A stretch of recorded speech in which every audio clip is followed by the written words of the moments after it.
안녕하세요. 병원 전문세무사 이은지입니다. 오늘은 병원을 개원을 할 때 기존에 있었던 병원을 인수해서 개원을 하는 방법도 있죠. 이렇게 기존에 있던 병원을 인수할 경우에 좀 짚고 가야 할 사항에 대해서 제가 말씀을 드려볼까 합니다. 크게 세 가지만 기억을 하시면 되시는데요. 세무상 발생하는 문제점은 이 세 가지라고 생각을 하시면 되세요. 일단 병원을 인수할 때 그 인수 가격을 어떻게 결정을 할 것이냐, 법에 정해져 있느냐, 그렇진 않아요.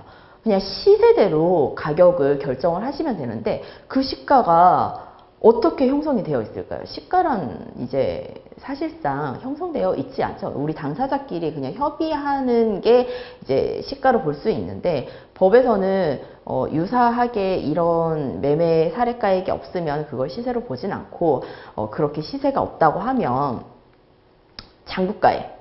장부가액으로 이제 인수가액을 결정을 하라라고 이제 정해두고 있습니다. 하지만 예를 들어서 그 병원에 이제 기계 장비가 있는데 한 5년 써서 장부상의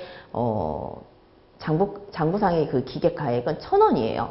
근데 의사들이 볼 때는 이 기계는 5천만 원의 가치가 있다라는 거죠. 그러면 누가 와도 5천만 원에 살 의향이 있는 기계예요. 그러면 당사자들끼리 이 기계는 5천만 원에 사고 팝시다 라고 협의를 했을 경우에 문제가 되지 않을까요?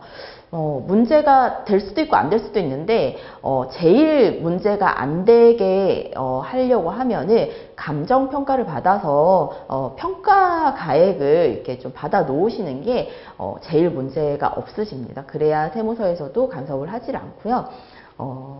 다음에 이 병원을 인수할 때 계산서를 받아야 되느냐, 그 여부가 좀 이제 이슈가 되는데, 만약에 이 병원을 인수할 때 기계 몇 가지만 이제 사온다라고 개별 자산만 이제 양수도를 할 경우에는 계산서를 꼭 받으셔야 돼요. 계산서를 받으셔야 비용 처리가 가능하고요. 만약에 포괄 양수도를 한다. 포괄 양수도란 이 병원의 자산과 부채 모든 거를 내가 인수를 한다라는 거거든요. 이렇게 포괄 양수도를 하게 될 경우에는 이제 부가가치세법상 이거는 재화의 공급으로 보지 않아서 계산서 발행 의무가 없으십니다. 그래서 이거 포괄 양수도를 할 경우에는 계산서를 받지 않으셔도 되시고요.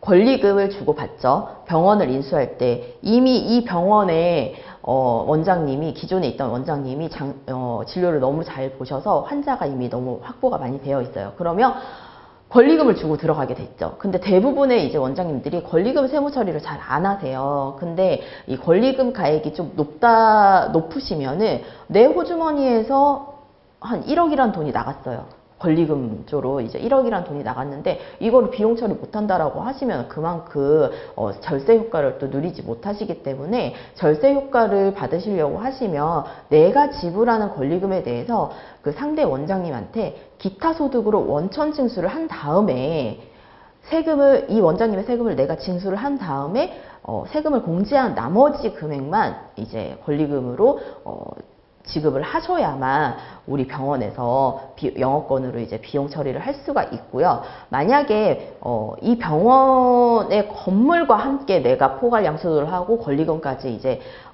줬다라고 하면 부동산 양도와 함께 이제 지불한 권리금은, 받은 권리금은 양도세가 과세가 되는데, 부동산 양도 없이 그냥 포괄 양수도 하고 권리금을 이제 지불하셨다라고 하시면은 이 권리금에 대해서는 기타 소득세로 과세가 되게 됩니다. 그래서 대부분 이제 부동산 양도와 이렇게 함께 권리를 지불하는 경우는 잘 없는 편이고, 이렇게 개별 자산으로만 이제 인수를 하셔서 권리금을 지불을 하시는데 이때 기타 소득으로 좀 원천 징수를 해주시는 편을 추천드리는 바입니다. 이상 병원 인수 시 짚고 가야 할 사항에 대해서 알아보았습니다. 이은지였습니다. 감사합니다.